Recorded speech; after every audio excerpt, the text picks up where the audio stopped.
dar aula andando sem microfone. Então você vai ficar contida e com o microfone. Se eu falar muito depressa, você volta. Bom, é um especial prazer estar aqui. Né? Eu estava comentando na entrada que quando assim, você entra na PUC noturno, você sente uma vibração. Né? A faculdade eu tenho uma história também com a PUC. Né? Eu tenho muito orgulho de ser sobrinha da Nadir Kifuri, que foi reitora em momentos muito difíceis da PUC. E como todos os meus colegas, eu acho que a resposta do público, o interesse demonstrado nessas aulas, só pode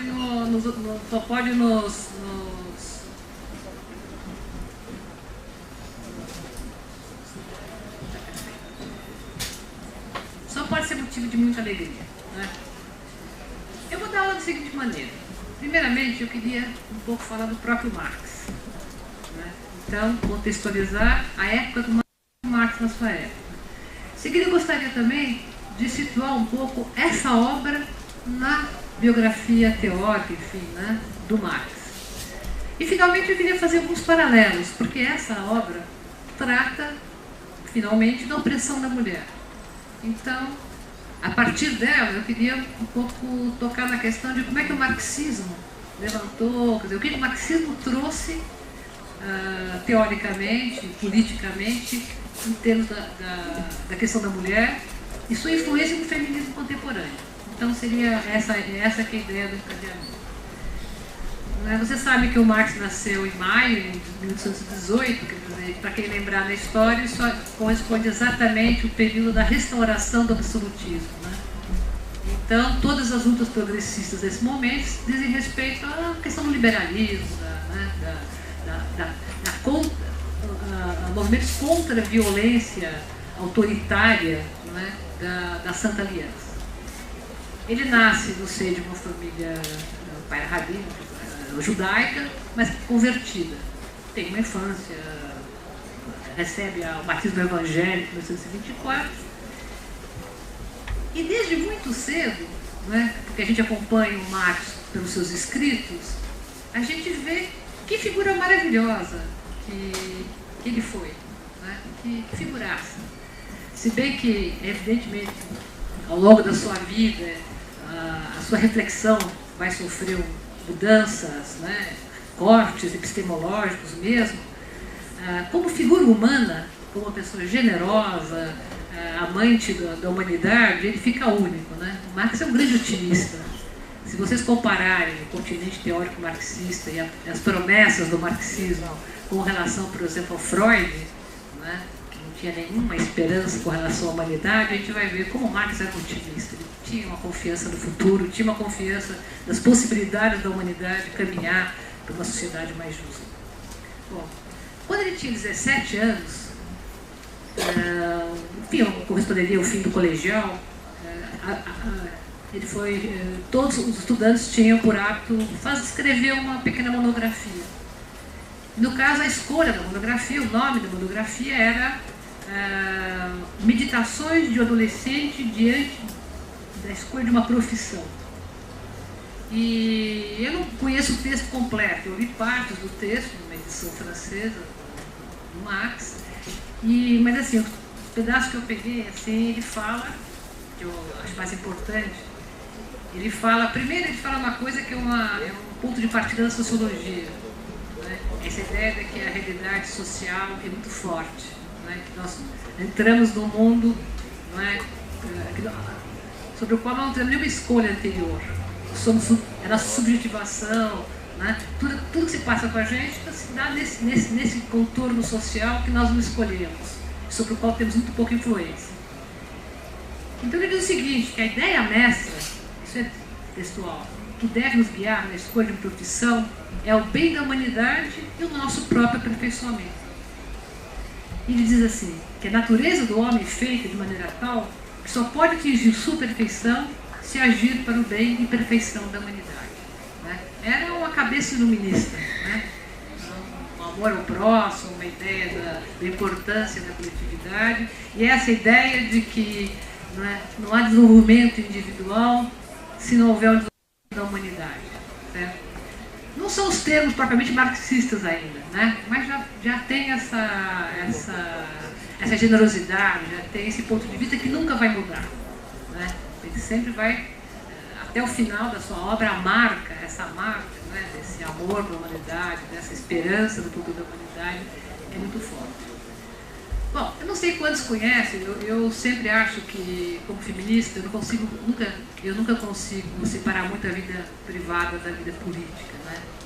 Então, eu fui escarafunchar a vida pessoal do Marx e tal, e um homem muito apaixonado pela Jane, que foi sua amiga de infância, né? Eles ficaram noivos secretos muito jovens, esperaram muitos anos, porque a família dela era uma família muito importante para poder casar, certo? E a Jane foi sua companheira para tudo, né? Para coisas muito difíceis, momentos de fome, muita perseguição política, porque quem acompanhar um pouco a biografia do Marx vai ver quantas vezes ele foi expulso dos países, né?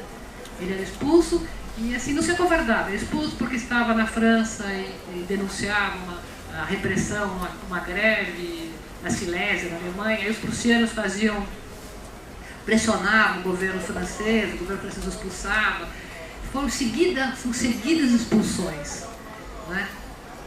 Ao mesmo tempo, né, foram encontros. A vida dele tem encontros importantíssimos. Se a Gênia é um encontro, tem outros encontros com socialistas, né? O momento político era um momento de grande ebulição. Então, com a Liga dos Justos, né? Com os hegelianos de esquerda. Então, tem toda uma sucessão de encontros poderosos, né? A partir do qual o Marx vai desenvolvendo a sua crítica social, o seu pensamento filosófico. Se a gente pegar a questão do suicídio, que é um texto, digamos assim, a gente pode chamar de transição, né? Porque há vários marxismos, né? E há várias leituras da obra do Marx. Eu me filio muito, como muitos da minha geração, a leitura que faz o Althusser. Então, como Althusser, eu acho sim que há um corte epistemológico, um rompimento, em certo momento, na obra do Marx, né? E que existe uma obra da juventude e uma obra da maturidade, né? Que a grande obra da maturidade é o Capital, certo? E que, a rigor, boa parte desses estudos iniciais, né, que há muito tempo tem publicado com tanto acerto, edições tão bem feitas, atrás tem sempre uma biografia também, uma cronologia, né? São primorosas edições. Eles incidem mais sobre temas mais do jovem Marx ou do jovem de transição, né? Ainda muito filosófico, ainda muito com questões filosóficas, né? Mas cada vez mais se aproximando, né, do materialismo, das relações concretas, né, de uma compreensão da dinâmica da sociedade capitalista e das sociedades em geral, né? Cada vez mais Marx luta de classes, né? Porque essa que é a grande questão do Marx. É quando ele define, né, o seguinte: a minha descoberta é, né, que o motor da história é a luta de classe. Isso aí é incontestável, né? Isso é aquilo que ele reconhece como a sua grande descoberta. Você sabe, inclusive, que o Marx era um grande admirador do Darwin, né? Que ele, inclusive, pensou em dedicar o Capital ao Darwin, que delicadamente recusou a dedicatória, mas enfim. E ele dizia isso: eu estou para a economia, para as ciências sociais, como o Darwin está na questão da ciência da natureza, na questão da biologia. Bom, esse texto, então, é um texto mais para o jovem Marx, certo? Ele tinha acabado de casar, já estava com um filho, uma menina, e já uma atividade política intensa, e ele tinha uma forma de estudar que era a seguinte: ele lia muito, lia pra caramba, ele é uma figura de uma curiosidade teórica, e lia de tudo, né? Lia de tudo, ele lia muita literatura, ele achava fundamental essa literatura, conhecia pra caramba a filosofia, e lia também, e o Capital, por exemplo, ele lia muito também esses relatórios, por exemplo, relacionados a, tipo assim, no Capital vocês encontram, quando ele vai falar da situação da classe operária, ele usou muito o quê? Na Inglaterra havia uma espécie de um supervisor que ia lá ver como é que tem aqui, né, trabalho escravo, e que fazia o relatório das condições de trabalho, coisas bem objetivas. Então Marx sempre fez uma ciência muito baseada em dados empíricos, né? E quando eu vi me chamou atenção isso do suicídio, né? Eu sou professora titular de Sociologia da Unicamp, trabalho tanto com Marx como Durkheim. E eu sempre achei fabuloso o estudo de Durkheim sobre o suicídio, porque o Durkheim afirmava, o que parecia totalmente contracorrente, que o suicídio tem causas sociais. Não obstante parece aquilo que é mais pessoal, cada um, né, vai lá saber porquê e tal, é um ato mais pessoal, ele tem causas sociais. E quando eu tive acesso ao livro, eu fiquei fascinada por ver como o Marx tinha chegado nisso muito antes, né? Como é que o Marx tinha entendido, e como a rigor essa já é uma compreensão, por exemplo, né, de alguns personagens do século XVIII, que escreveram no século XVIII. Então, assim como, né, em muitos dos estudos filosóficos, e muitos dos cadernos que ele faz, que discute economia, são textos em que ele, digamos, ele faz um resumo do que foi escrito, ele discute com o autor, né? No caso do suicídio, ele vai se apoiar na biografia, né, de um chamado Jacques Péchet. E ele, então, por exemplo, ele começa já dizendo, na página 22 do presente livro, ele faz um pequeno resumo de quem foi o Jacques Péchet. Ele diz, né, que em Jacques Péchet, como também muitos dos velhos militantes franceses, né, que passaram por várias revoluções desde 1789, o Péchet tinha nascido em 1760, né, um homem do século XVIII. Enfim, ele, como esses outros, né, que passaram por várias desilusões, momentos de entusiasmos, constituições, governantes, derrotas e vitórias, a crítica das relações de propriedade, das relações familiares e das demais relações privadas, em uma palavra, a crítica da vida privada surge como necessário resultado de suas experiências políticas. É extraordinário, né? Quer dizer, muito cedo Marx assumiu essa perspectiva da questão da crítica social, da crítica da vida privada, né? Dizendo, todos esses franceses, que às vezes até em postos mais humildes, tinham essa consciência, né, de que muitas das mazelas sociais estavam diretamente relacionadas, não com o bem ou com o mal, não com o pecado, mas com causas sociais, certo? E com as mazelas da vida social. Então o Péchet vai escrever as suas memórias, e ele foi o quê? Ele foi arquivista da polícia de Paris. E como arquivista, tá certo? Quer dizer, mesmo trabalhando diretamente, não foi só arquivista no sentido de arquivar as coisas, ele também participava do momento, do caso dos suicídios, por exemplo, quando chamavam família, ele conversava. Então, boa parte dos casos que ele cita, que ele conta, foram casos que ele presenciou, sobre o qual tem uma opinião pessoal.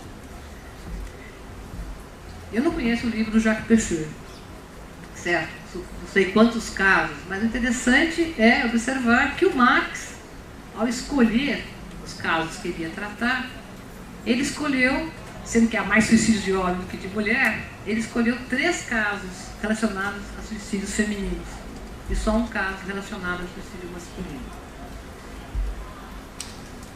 E essa escolha é muito interessante, as razões dessa escolha, né? Então é o seguinte, nos 3 casos que ele vai analisar, certo? O tempo todo, o que ele mostra é a opressão da mulher, quer dizer, o lugar em que a sociedade tinha. O que era, por exemplo, o Código Napoleônico com respeito aos direitos, aos não direitos da mulher, né? Quer dizer, quais eram as implicações, os resultados da dupla moral sexual, dessa exigência de virgindade das meninas?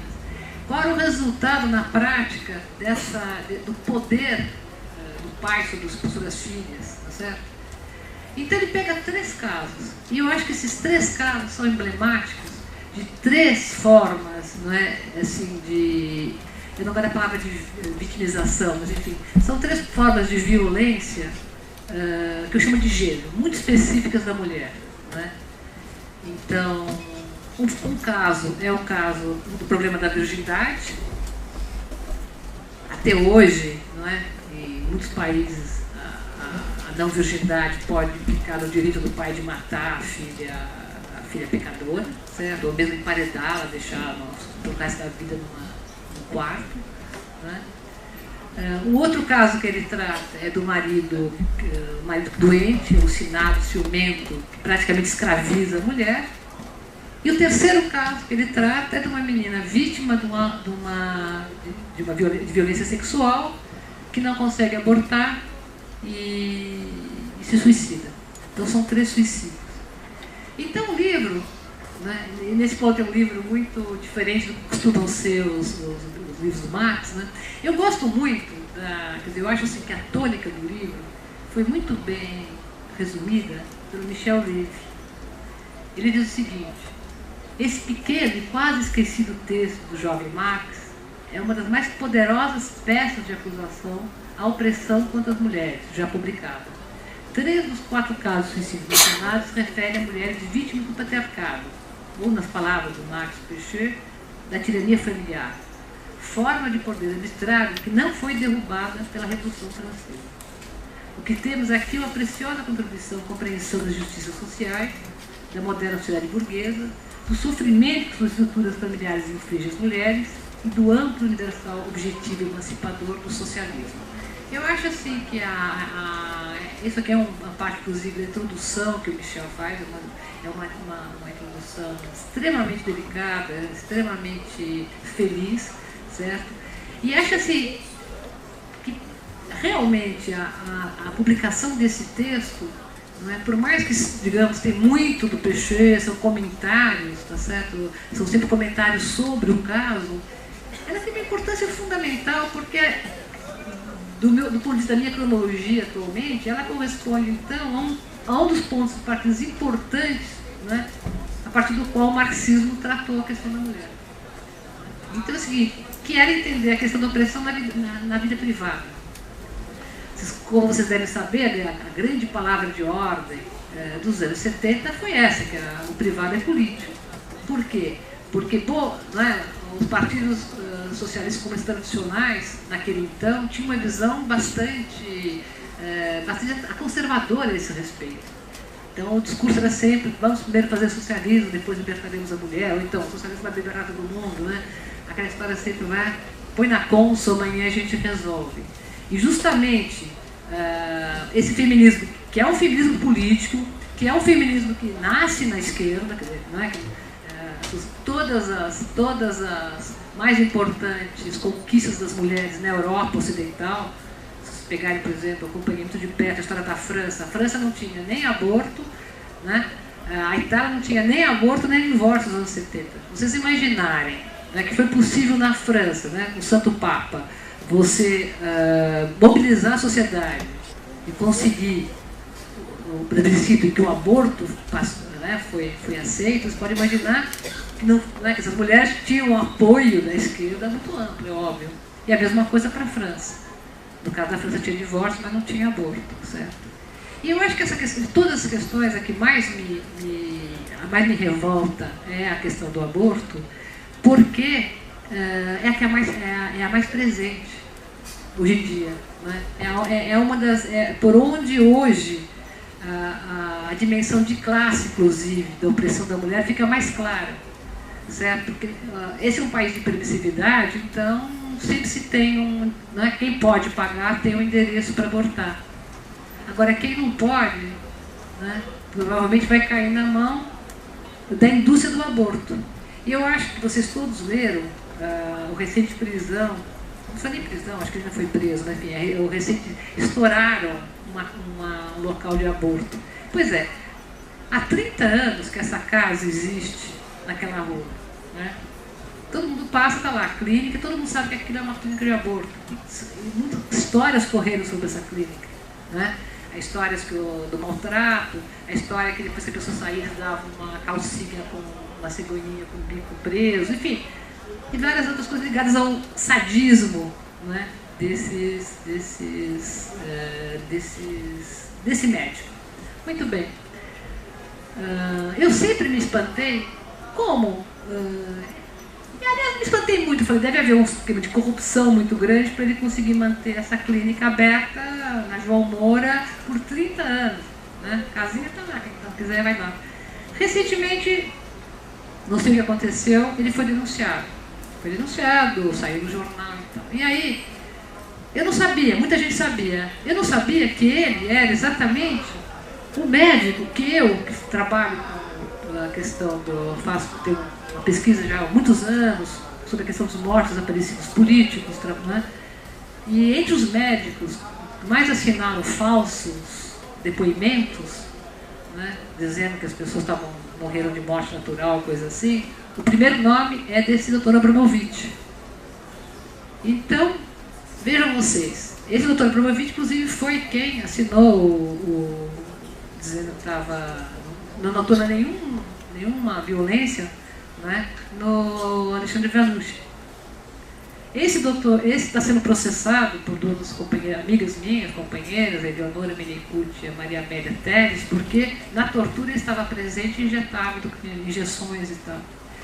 E ele, quando elas começaram o processo, ele falou: vocês nunca vão conseguir me tocar porque eu tenho a maior segunda conta privada do Banco Itaú. Né? Então, esse é o homem. Quer dizer, então vocês vejam a relação. Pelos seus bons serviços prestados à ditadura, ele teve impunidade. E pôde ganhar dinheiro com a miséria das coitadas mulheres, né? Pagavam muito caro para serem mal atendidas, o lugar era horroroso e tal. Né? Então, não dá para desligar isso, né? Sabe assim, é uma violenta crítica a todos aqueles que impedem a legalização, a descriminalização no mínimo do aborto, né? Acho que esse caso é... E na história que o Marx conta, exatamente a menina tem um tutor, é um médico que chega e diz: olha, estou desesperado porque eu converso com o Peixeira, né? Eu quero fazer uma denúncia da minha própria covardia.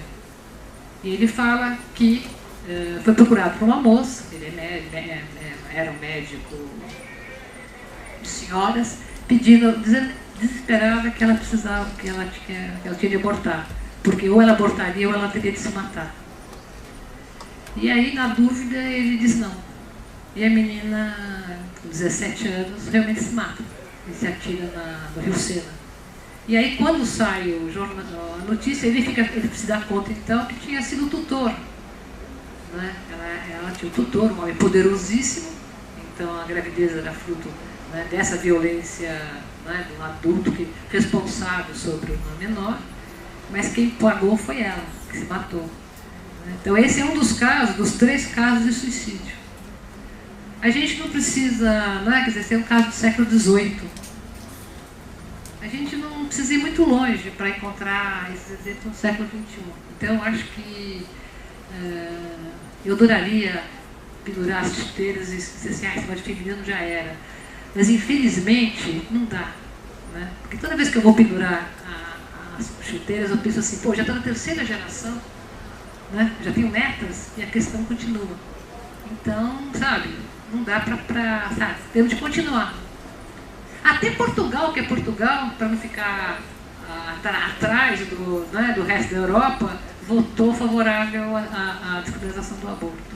Né? Então, assim, o Brasil tem essa perversidade de ter ninguém é preso, né? Milhares de abortos são feitos, ninguém sabe de nada, certo? Porque tem uma omissão, tem você pagando, tem isso e aquilo, e tudo continua igual, né?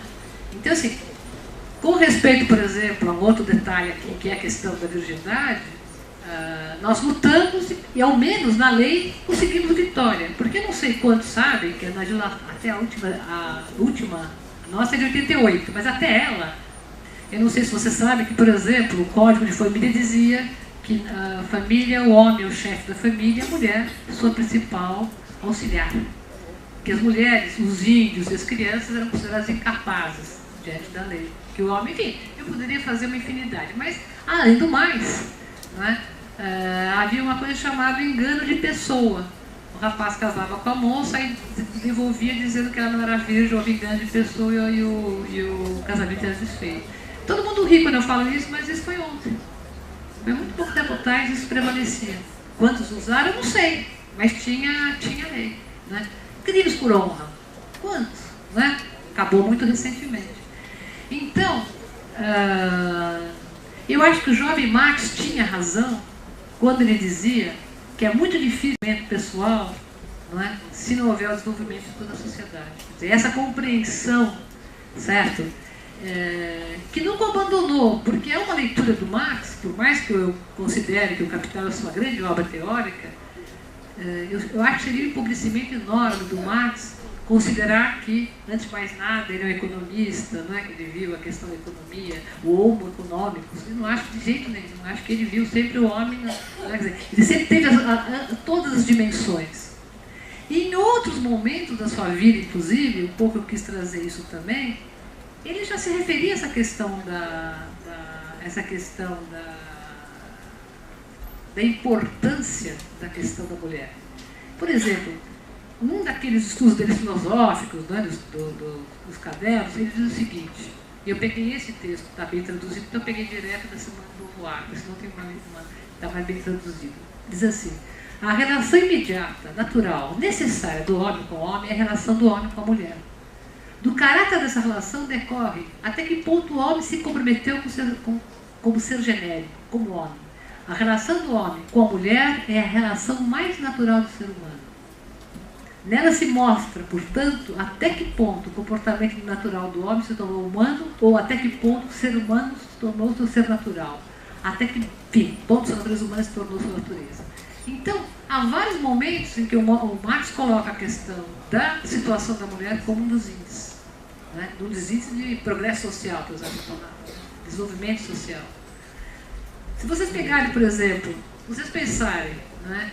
E aí vem a grande contribuição do marxismo para a questão da mulher. Se vocês pensarem, por exemplo, que durante anos e anos e anos, o estudo da família considerava a família uma espécie de entidade abstrata, eterna, imutável, né? Vocês podem imaginar qual foi o impacto da obra do Marx quando ele questionou a consideração de que todas as instituições são produtos sociais é altamente revolucionária, certo? Porque ela, a rigor, ela dá um sacolejão em tudo. Mas nenhuma das nossas instituições que não seja produto social, que não seja passível de transformação, que não tenha não tenha começado em um certo momento e que não vá se extinguir, né? Então, assim, agora imaginem vocês, né, o grau de escândalo que é causar, de afirmar a natureza social da família. E mais, depois, né, bem depois, aí não foi sozinho o Marx, foi o Engels, tá certo? Dizer que a opressão da mulher, propriedade privada e Estado caminham juntos. Por mais que a gente possa fazer uma crítica, né, aos detalhes da antropologia que o Marx usou, que o Engels e tal, claro, era a antropologia do seu tempo, né? Mas a inspiração materialista, as ideias fundamentais permanecem. Hoje nós todos estamos convencidos que, não se pode falar de família, são famílias, e que toda instituição social, certo, tem uma história, começo, meio e fim, certo? Claro que a questão das gerações sempre se coloca. Os adultos vão cuidar das crianças. Agora, que tem de se dar forma como nós conhecemos, e que de fato essa tenha sido realmente a forma, né? Quanto mais, acho que os historiadores vão confirmar meu ponto de vista, que é muito difícil dizer que começou uma família nuclear, depois diminuiu, agora ficou nuclear, é assim, assado. Se vocês forem olhar hoje os dados do IBGE e os agrupamentos familiares, vocês vão ver que, digamos que a família tradicional, homem, mulher, criança, é apenas uma minoria. Tem um grosso, assim, uns 30% de mulheres vivendo sozinhas com seus filhos, o que não quer dizer que não tem uma presença masculina, mas não está no mesmo lugar. Tem muita gente morando na casa, parentes, primos. Eu fiquei assim maravilhada de ver como essa radiografia da família, né, mostra que há famílias. Você não pode falar a família, são famílias, vários tipos de famílias. Sem falar nas famílias homossexuais, né, homoparentais, quer dizer, então muita coisa mudou. E desse ponto de vista, digamos, o Brasil, pelo menos na lei, avançou muito. Nós temos uma das legislações de família mais avançadas do mundo, certo? Agora vem uma outra dimensão que eu acho que é importante, não é? E que eu acho que o Marx é um gênio mesmo. Quando o Marx estuda, né, quer dizer, quando ele tem pessoas que ficam irritadas, quando no Capital, vários momentos, ele tem uma atitude assim de rejeição à vida campestre, né? Agora, é que as pessoas têm a fantasia de campo, né, de vida na natureza, dos seus, sei lá, das suas fazendas, então das suas casas de fim de semana e tal, e não tem ideia do que era a vida do camponês na Idade Média, né? Mesmo no começo da Idade Moderna, né?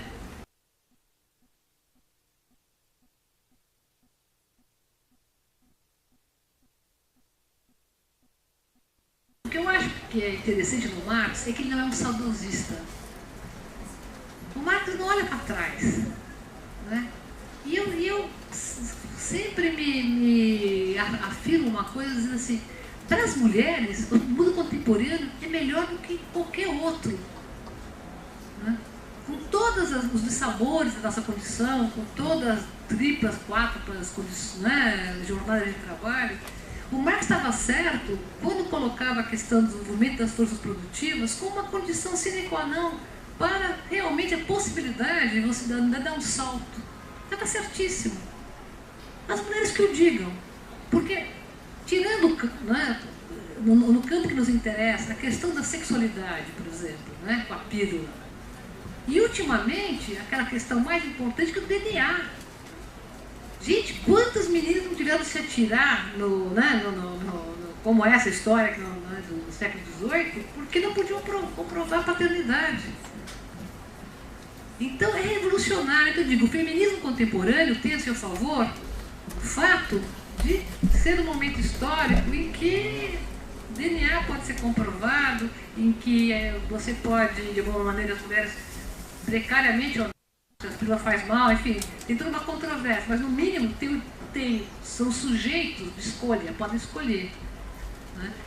Então por isso que se há alguém que tem saudade de alguma coisa bucólica do comunismo primitivo, sei lá, de um momento tribal qualquer, que as pessoas viviam 30%, viviam 33 anos em média, eu digo o seguinte, olha, nós vivemos mais tempo, com todos os nossos sabores, a gente vive mais tempo hoje, né? Temos mais condições de escolher e por isso mesmo temos mais responsabilidades, certo? Eu acho assim que o outro lado que eu estou falando, o outro lado da moeda, é dizer o seguinte, nós estamos, né, as mulheres aí, né, as pessoas progressistas, estamos hoje com munição, tá certo, para dizer não a uma série de abusos e para afirmar uma série de direitos, né? Então, assim, eu tenho horror do vitimismo, acho que a nossa geração não precisa ser vitimada, né? Acho que é um privilégio ser mulher nos dias de hoje, né? Acho que tem muita possibilidade de escolha. E acho que o marxismo ajudou muito nessa compreensão. Acho que ajudou sobremaneira nessa compreensão da relação da opressão da mulher, certo? Com o patriarcado, certo? Quando vocês pegam, por exemplo, o Manifesto Comunista, que na época causou escândalo porque o Marx dizia que o casamento era, né, pela liberdade sexual. Os conservadores diziam, ele quer transformar nossas mulheres em prostitutas, não sei o quê. O Marx dizia, não, quem transforma as mulheres pobres em prostitutas são os burgueses, certo? E quem, de fato, já destruiu a vida familiar das classes pobres foram os ricos. Porque os caras trabalhando como trabalho, com as horas que trabalham, que condições teriam de ter vidinha, né, se reunir, jantar todo mundo junto, tal. Né? Então ele fala o seguinte, não são os comunistas que querem abolir a família, de forma alguma, né? É a forma com que essa sociedade explora, certo? Que de fato torna muito difícil uma convivência familiar. Bom, então aí se unem, né? Interesses também, quer dizer, aquela ideia de que a espécie que a mulher é o, né, o salário, no salário o trabalho invisível da mulher, né? Os marxistas foram os primeiros a apontar essa questão de que havia um trabalho que era importantíssimo para a manutenção de homens e mulheres que parecia desapercebido, certo? O Marx deu os instrumentos teóricos para a gente pensar isso, quando ele falou, olha, vejam você, o capital é uma relação social. A mesma coisa, feita, né, o bolo que eu faço na minha casa, como com a minha família, certo? Não cria valor, não é mercadoria. Esse mesmo bolo, se eu for vender, né, na janela da minha casa, já entra no circuito da mercadoria. Então, a questão do capital é uma questão da relação social, não é a questão da coisa em si. Logo, tudo aquilo que as mulheres faziam, o que a rigor fosse fazer na empregada doméstica tem um preço, trabalho doméstico dentro de casa não tem. Então, todas essas invisibilidades, eu acho que foram teoricamente, né, o marxismo deu munição para a gente tratar isso teoricamente, e é por isso que no Brasil, o feminismo dos anos 70 e tal, é um feminismo político, basicamente. O feminismo de esquerda e o feminismo político, né? Eu acho que tem a ver dessa sua relação, em última instância, com o marxismo, né? E essa proximidade dessas feministas com o legado marxista. Bom, eu falei menos do que devia falar, mas podemos também fazer mais questões. Então, basicamente, acho que era um pouco isso que eu queria tratar. Levantar essas questões sobre a importância do Marx, desde jovem, no sentido de entender a opressão da mulher. Acho que é isso que eu entendo. Obrigada.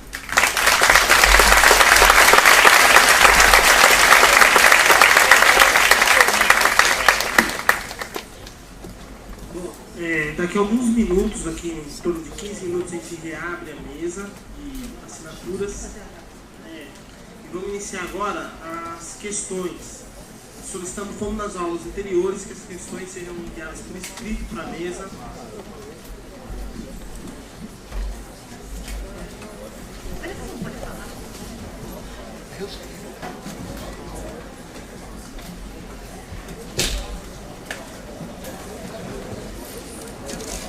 A questão de gênero, inclusive, muito pegando Marx e Engels, esses estudos. Você falou um pouco mais sobre a atualidade, fazendo uma ponte sobre a questão do aborto, que o Marx vai tratar junto com o Péchet nesse livro sobre o suicídio, e depois você vai colocar uma interpretação mais de como que essa questão ela se mantém atual, frente à atual conjuntura em que o aborto aqui no Brasil ele não é legalizado, mesmo com a segunda onda do feminismo aqui no Brasil ter ganhado certa repercussão e tudo mais, maio de 68, a luta contra a ditadura militar, as mulheres levantaram essa questão, mas ela não foi resolvida. Eu vi ontem um documentário de uma italiana feminista que tratou dessa questão na Itália, que é onde está o Vaticano. Eles conseguiram em 72 a legalização do aborto por conta das lutas das mulheres, porque as mulheres começaram a se ver como sujeito. Na verdade, eu queria que você problematizasse um pouco mais o aborto na atualidade, porque assim, hoje a gente está vendo numa situação em que a esquerda mesma não tem sido muito contundente com relação à questão do aborto, pelo menos essa é a minha visão. Porque, por exemplo, a Heloísa Helena, que é a principal figura pública do PSOL, que é um partido que eu caracterizo de esquerda, ela aparece falando, fazendo campanha contra o aborto em nome da vida, junto com os setores da direita da igreja e os setores mais conservadores da sociedade, da gente começar a pensar assim, tipo, o que seria, assim, como que a gente poderia tornar possível a legalização do aborto, se isso está condicionado ou não à luta de classes, porque eu acho que, assim, pensar a legalização do aborto, você tem que pensar em como que essas conquistas se deram, assim, nos lugares onde foi legalizado, enfim, queria que você tratasse mais esse assunto. Obrigada.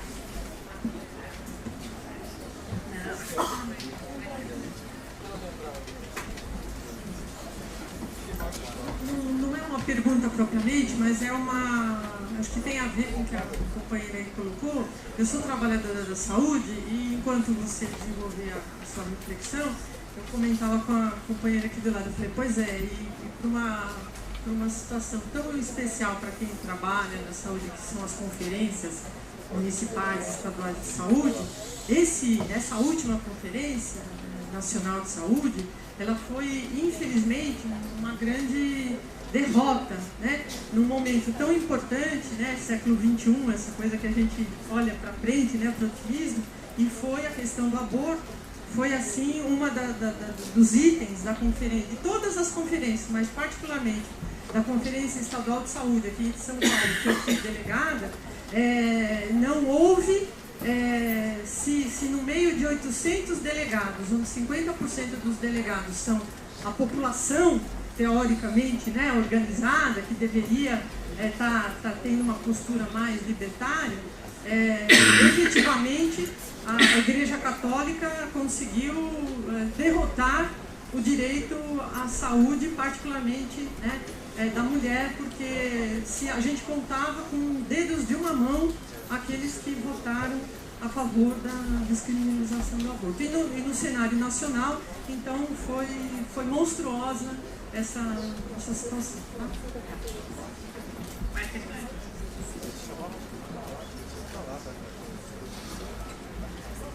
Bem, boa noite, eu sou o Fábio, eu sou advogado.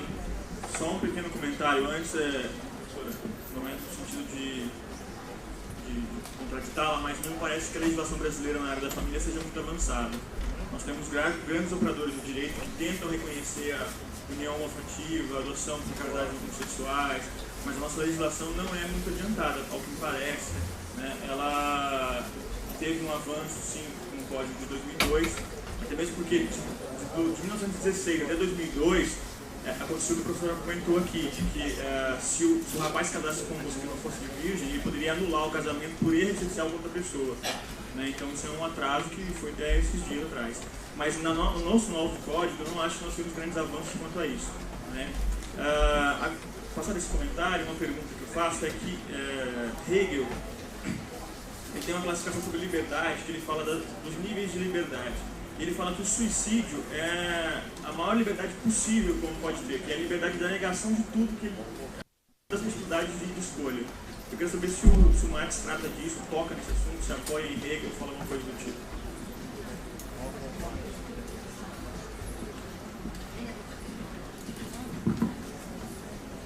Nós vamos encerrar o primeiro bloco com uma pergunta por escrito. Qual a leitura de Simone de Beauvoir faz do marxismo? Pode ser contraposta a uma autora como, por exemplo, Anais Nin? Eu acho que a Anais Nin não tinha nenhuma pretensão política, é uma escritora, acho que inclusive a Simone de Beauvoir e a Anais Nin não se beijavam, tinham uma afinidade. E com relação à leitura que a Simone de Beauvoir faz do marxismo, é muito próxima do que eu fiz, só, digamos assim, é uma leitura que ela fez antes dos anos 50. Mas ela se apoia fortemente nos textos do Engels, e ela termina dizendo da importância do marxismo para a questão da mulher. O que o feminismo fez foi um pouco além desses primeiros achados do marxismo. Né? Mesmo muitos marxistas ou marxistas, homens, tá certo? Que desenvolveram mais essa questão da opressão da mulher.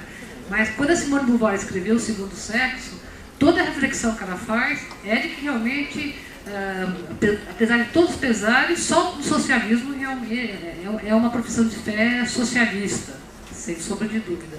A Anais Nin era jornalista, uma vida romântica, né? Tinha nada de política, acho que era casada com um milionário que a sustentava, papapá, gostava de escrever suas próprias histórias de amor e tal, não vejo muita, acho que tem relação nenhuma. A gente até pode ser que goste das duas, mas elas entre si não se beijam. Bom, as outras duas não foram questões, foram mais, eu acho que vocês trouxeram mais foram elementos, né, para a dramaticidade dessa questão do aborto. Eu não sei dizer o que acontece, né? Isso qual é o medo e tal, mas eu acho que basicamente é uma fraqueza da esquerda. Eu acho que a direita sempre foi claríssima com respeito a essa questão.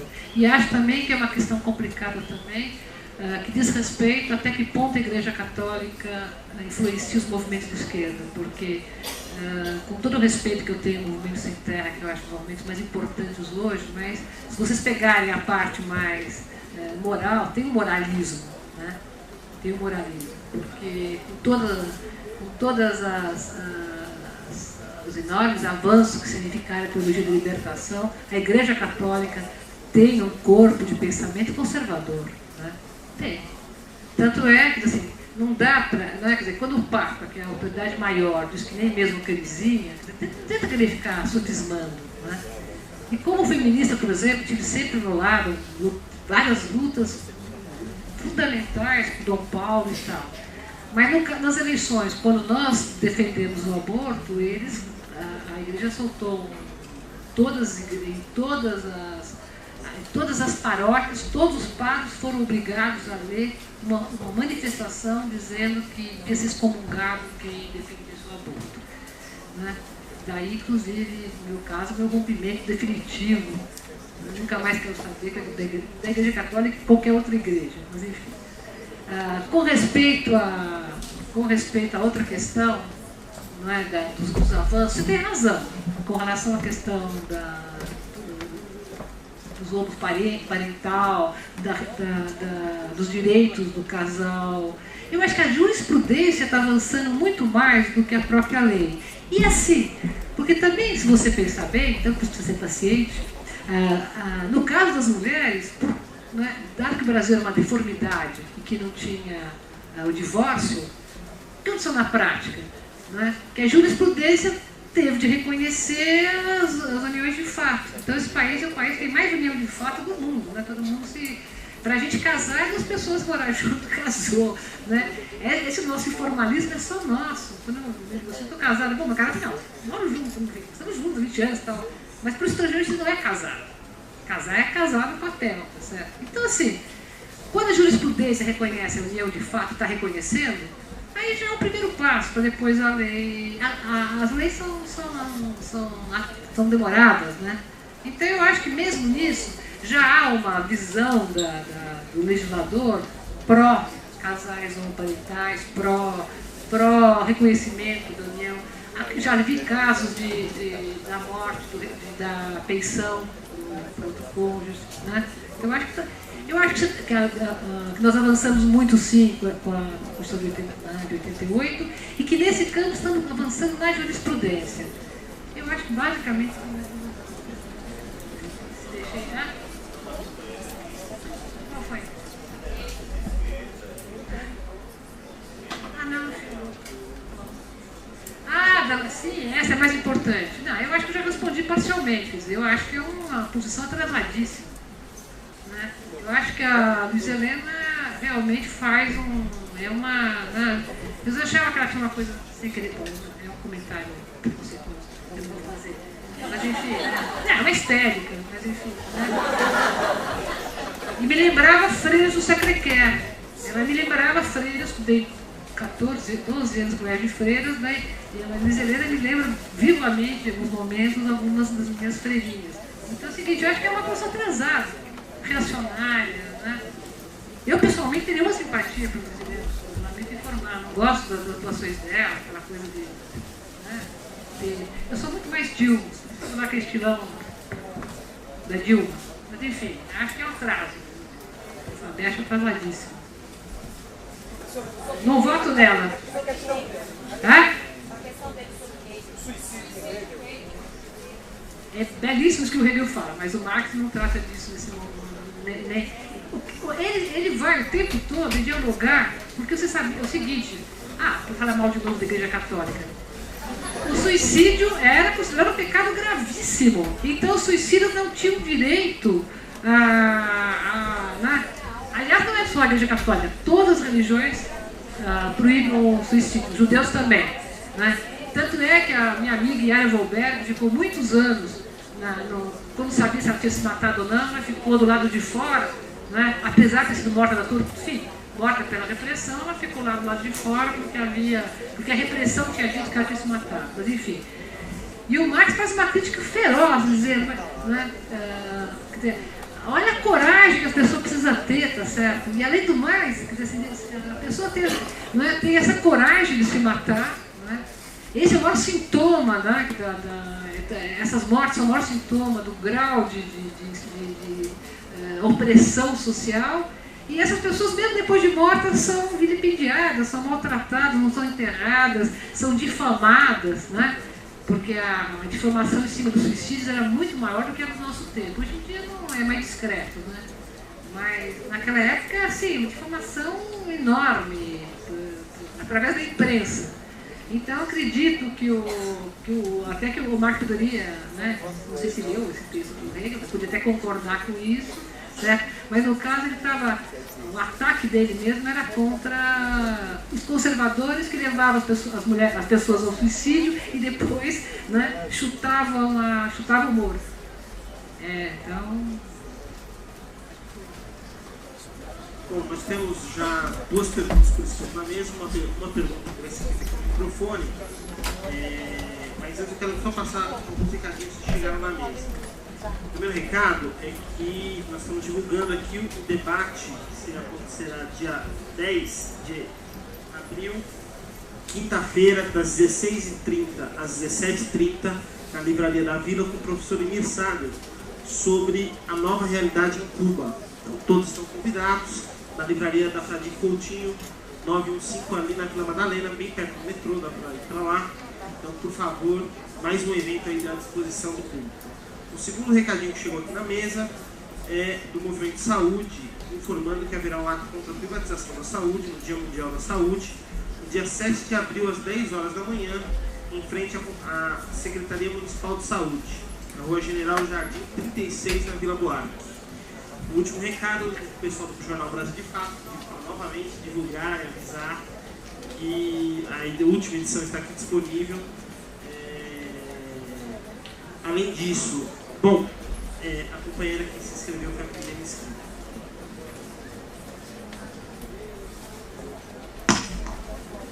Boa noite. Meu nome é Eli, eu sou aluna do programa de doutorado em História da PUC. Eu gostaria de fazer uma pergunta, como é que você localiza a questão da Lei Maria da Penha no pensamento do feminismo brasileiro hoje?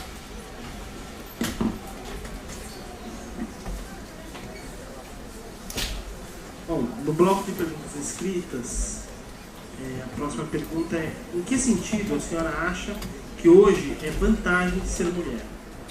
As conquistas não são morosas demais e a duras penas? No caso do marido ciumento, próxima pergunta. No caso do marido ciumento, reflete-se um caso de apropriação da mulher enquanto coisa? Gostaria que a professora comentasse a passagem e fizesse uma explanação sobre a mulher propriedade privada hoje. Próxima pergunta do bloco.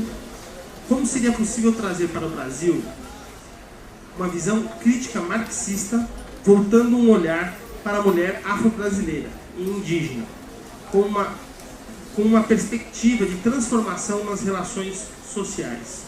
Eu acho que tem alguns trechos do livro que respondem algumas das questões, inclusive essa do marido ciumento. Tem um momento que o Marx diz o seguinte: ele se pergunta, que tipo de sociedade é esta em que se encontra a mais profunda solidão no seio de tantos milhões, em que se pode ser tomado por um desejo implacável de matar a si mesmo, sem que ninguém possa prevê-lo? Tal sociedade não é uma sociedade, ela é, como diz Rousseau, uma selva habitada por feras selvagens. Não é? E ele, Peixeira, termina dizendo: descobri que sem uma reforma total da ordem social de nosso tempo, todas as tentativas de mudança seriam inúteis, isso é, ter que impedir que houvesse suicídio. Porque o suicídio não é, senão, mais do que um entre os 1000 sintomas de uma luta social geral. Então, digamos, o forte do Marx, essa compreensão do suicídio como uma dos sintomas, como uma das formas da luta, né, como uma das manifestações, né, desse mal-estar social.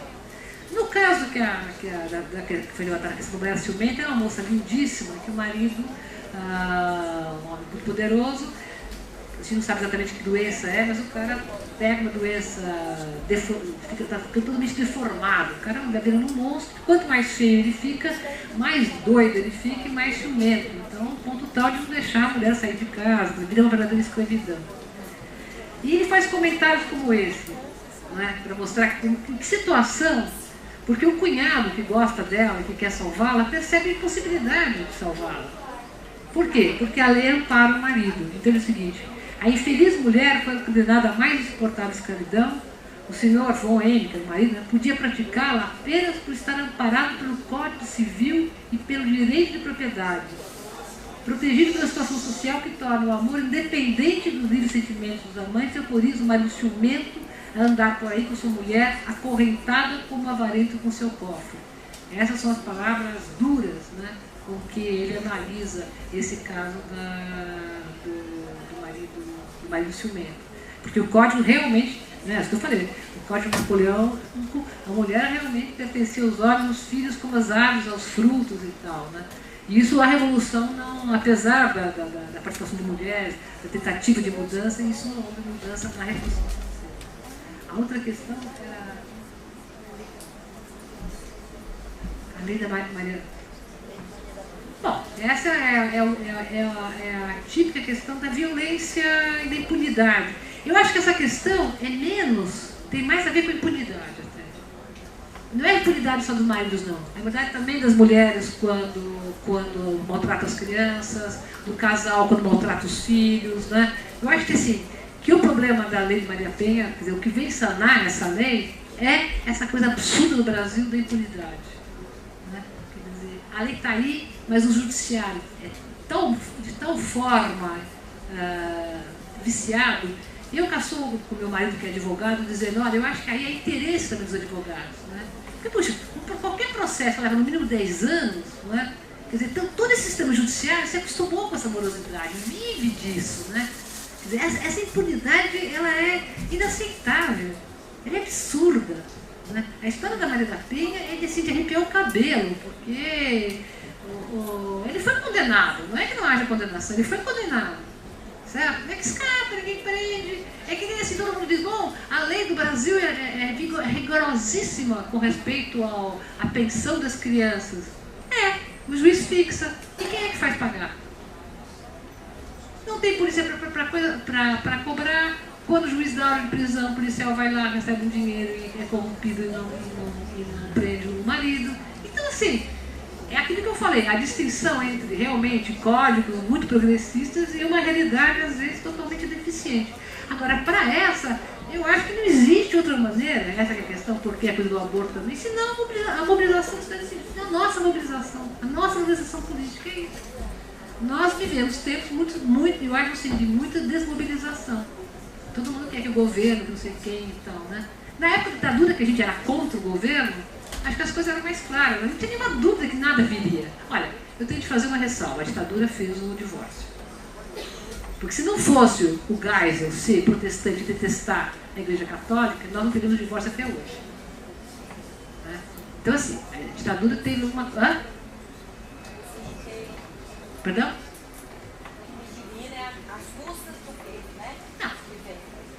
Sim, quer dizer, de não gostar da Igreja Católica. Não tinha nenhum outro troço, tá certo? Né? Por isso que a gente precisa, né? A gente mesmo precisa conquistar esse mínimo de direitos, certo? Bom, com respeito a...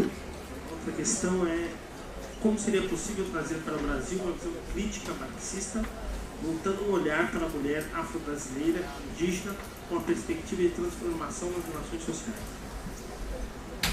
Olha, eu sinceramente, assim, eu não acho que eu acho que aquilo, o marxismo é um continente teórico, né? A gente pode se apoiar para fazer análise e tal, mas eu acho aí que, digamos, eu não tenho nem condições de ficar dando lição para uma mulher, né? Acho que aí são os próprios movimentos, acho que tem condição de, né? Eu não vou dar... O meu feminismo foi muito voltado para mim mesma, num certo sentido, né? Quer dizer, eu tinha interesse muito imediato, né? Certo? Assim, eu me sentiria muito mal de dizer, certo, olha, em relação ao movimento negro, aconselho isso, aconselho aquilo outro e tal. Agora, o que é visível, né, é o seguinte, que a burguesia pode aceitar, digamos, que o capitalismo pode aceitar e incorporar muitas coisas, liberdade sexual e tal, a única coisa que o capitalismo pode incorporar é a justiça social. Né? E o que é visível também, que os setores que são socialmente né, estão mais na maior pobreza, são exatamente, no caso, das cidades tribais brasileiras, mas são mulheres negras. Né? Qualquer dessas estatísticas que você pega, você veja de fato, né, entre o homem negro e uma mulher branca, a mulher branca mais ou menos, mas quem está abaixo da escala de salário, de tudo, é a mulher negra. Tá certo? Né? Então, acho assim, o que nós podemos fazer é apoiar, né, as mulheres negras, as mulheres tribais, com certeza. Acho que essa solidariedade deve existir. Né? E eu acho que elas têm de procurar, né? Digo elas porque aí é uma diferença, sim. Acho que tem um feminismo que foi muito mais de classe média, de brancas. Claro que houve. O feminismo, né? Você tem medo de dizer as coisas como elas são. Esse feminismo dos anos 60 foi político, mas foi um feminismo de classe média. Não tem nenhuma dúvida a esse respeito. Com grande preocupação com a questão do trabalho e tal, mas as suas agentes eram mulheres de classe média, de nível universitário, né? Relativamente era uma camada privilegiada, sem sombra de dúvida. O próximo em que sentido a senhora acha que hoje é vantagem ser mulher? As conquistas não são morosas demais e as duras penas? Eu acho que eu generalizei, né? Tem milhares de jeitos de ser mulher, sei lá. Eu posso dizer, na minha humilde opinião, né, comparando a minha vida com a vida da minha mãe e da minha avó, eu acho que eu tive mais chance de escolha, eu pude viver coisas mais interessantes, então eu gosto mais da minha vida, é isso que eu posso dizer. Eu acho que a gente tem mais escolha hoje, e que toda escolha também tem, evidentemente, abrir mão de algumas coisas, é óbvio. Certo? Agora, se você me disser se é ser confortável ser mulher hoje, né, com essa pressão para não engordar, com essa pressão para não envelhecer, com essa pressão para estar sempre arrumadinha, né, eu acho que é perverso. Certo? Isso é perverso. Acho que se eu for fazer uma crítica, né, da cultura atual, a crítica do consumismo, a crítica do botox, sei lá o que, eu acho sim, para quem entrar nisso, a vida da mulher é muito desconfortável. Né? Agora eu já estou na canada, eu já cheguei num momento assim que eu quero envelhecer tranquilamente, numa boa e tal, sem precisar me botocar isso tudo do campeonato. Então, né, mas se realmente eu fosse, né, querer ceder à pressão do meu momento, eu devia estar desesperada. Né? Devia estar desesperada. Então, assim, eu acho que depende de cada um ter a sua experiência de mulher. Não dá para generalizar. Eu tenho até dificuldade de falar em mulher, né? São mulheres, tem várias opções. E digo mais para vocês, eu nem acho que o feminismo é uma coisa universal que interessa para as mulheres. De jeito nenhum. Eu não acho que as mulheres estão... Eu morei no Chile e vi as mulheres saindo de direita, saindo de panela na mão, né? Eu me lembro também das mulheres marchando por Deus, sobre família e propriedade, né? Então eu acho assim, o que nós pudemos fazer, a minha geração, que eu acho que foi importante, é que nós fomos para a rua. E nós levantamos bandeiras que foram importantes. Então eu acho assim, esse saldo histórico, fico satisfeita com ele. Né? Acho que tem muito para ser feito, mas aquilo que a gente podia fazer, acho que a gente fez. Que foi tomar as ruas da direita, né? A esquerda que estava na rua, e né, em vez de ser por Deus, propriedade de família, ser favorável, né? Ser por igualdade de trabalho, direitos reprodutivos, né? E coisas do gênero. O feminismo anda necessariamente de mãos dadas com o socialismo? Há quem seja feminista, porém, defenda com unhas e dentes o capitalismo. A opressão da mulher está diretamente ligada à opressão do capital ou mais aos costumes humanos. É aquilo que eu dizia, né? O capitalismo é sensível a N culturas, né? Ele pode se dar bem com o britanismo, pode se dar bem com a orgia, então, desde que a gente tenha mercadoria, venda, compra e dê lucro. O capitalismo não tem ética. Né? Então, tem uma coisa que o capitalismo não aguenta, é que você toque na propriedade privada. Isso é sacrossanto. Né? Então, eu acho assim, um regime que não permite que se toque na propriedade privada, e com isso se mantenha tanta gente na pobreza, tantas mulheres na pobreza, eu acho que tudo certo, né? Ela é feminista do jeito dela, cada um, né, é o feminismo que pode. Do meu ponto de vista, né, aí pegando o jovem Marx, esse jovem aqui que diz a gente só pode se desenvolver, né, se a humanidade também avançar, quer dizer, né? Não tem uma coisa egoísta, né? O social é muito importante e tal, eu acho que o socialismo sim.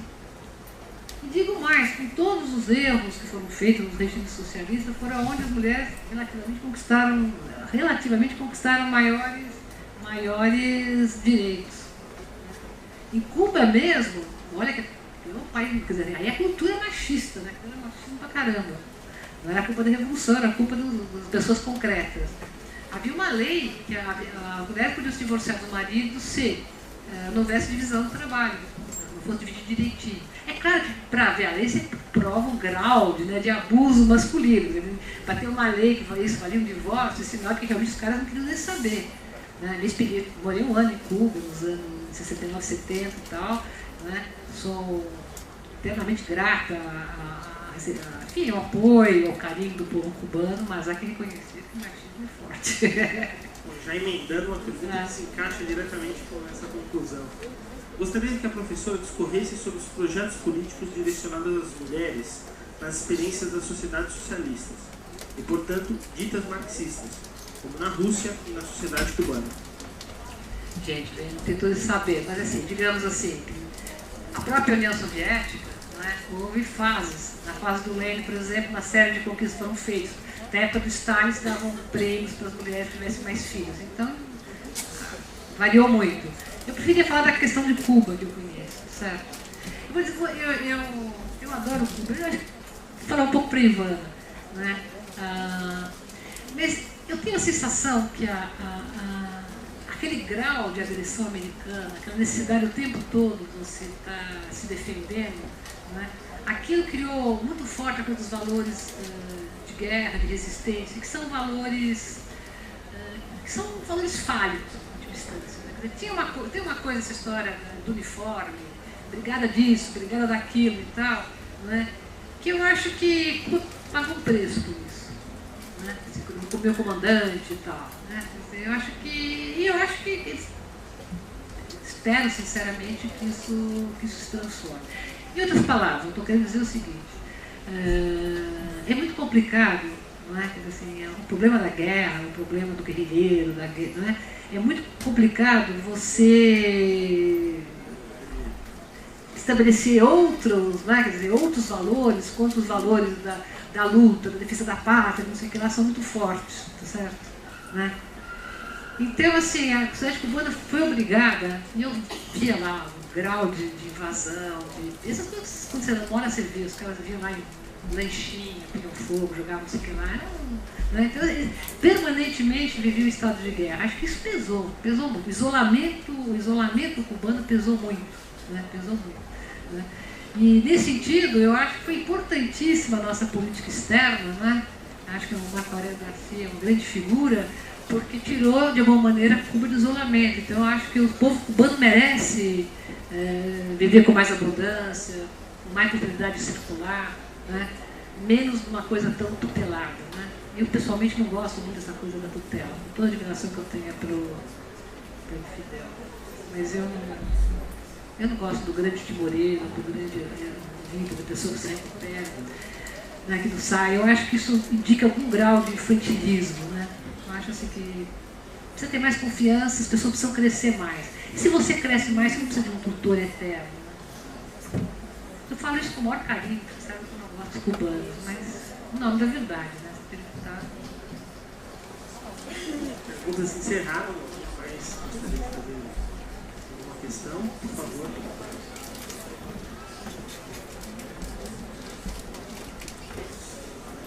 Então, minha pergunta vai seguir essa linha do movimento feminista no Brasil, assim como o socialismo. Até que ponto a gente pode dizer que o movimento feminista chega a ser progressivo se você pega alguns discursos de mulheres que defendem, por exemplo, a igualdade de trabalho e tudo mais, sendo que no mundo capitalista burguês você está querendo o direito de ser explorado tanto quanto qualquer outro. Assim, eu não estou entendendo, porque então todo mundo diz que recusar trabalhar. Não, então, assim, estou falando assim, até que ponto chega a ser tão progressista se, de certa forma, não está indo para trás também, assim, porque eu... Está para entender. Porque assim, no mundo capitalista vai continuar sendo explorado do mesmo jeito. Entendi. Mais alguém? Se a professora quiser, pode dar considerações.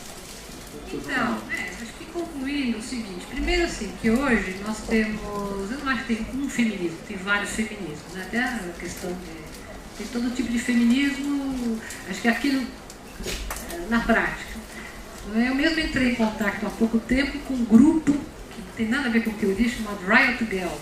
Elas tocam rock, fazem então, não tem nada. E veio delas uma consideração que eu achei interessantíssima, que era a seguinte, ela falou, olha, a questão pra gente hoje é o seguinte, eu não sou minha sexualidade. Entendi o que ela quis dizer, né? E talvez seja o momento de não se organizar mais, inclusive, só em torno dessa questão, né? Porque a gente deve ultrapassar, estamos mais aquém disso. Hoje em dia, na questão, né? O Foucault já tinha essa intuição, né? O Foucault era um cara assim, que sempre viu muita desconfiança nos movimentos, tanto feministas como movimentos organizados, homossexuais. Né? Ele dizia, olha, eu acho isso tudo muito gueto, acho que essas coisas fecham muito, certo? Ele mesmo não participava. Né? Então eu acho o seguinte, cada momento é um momento. Nós temos uma série de... Eu acho que hoje o mais interessante é você lutar em torno de algumas questões muito objetivas. A questão dos direitos, no seu caso, né? Você levantou a questão do direito da homoparentalidade, no outro caso a questão do aborto. Tem coisas pontuais, certo? Eu sinceramente não vejo, eu não milito, né? Agora acho sim que outros setores de mulheres devem ter seu interesse militar, então é muito complexa essa questão, né? Agora, o que ele falava dizia o seguinte, bom, mas que Vitória tem as mulheres, vão ficar igual aos homens, serão exploradas igual aos homens. Bom, mas não... É verdade, eu também acho que o capitalismo é um beco sem saída, né?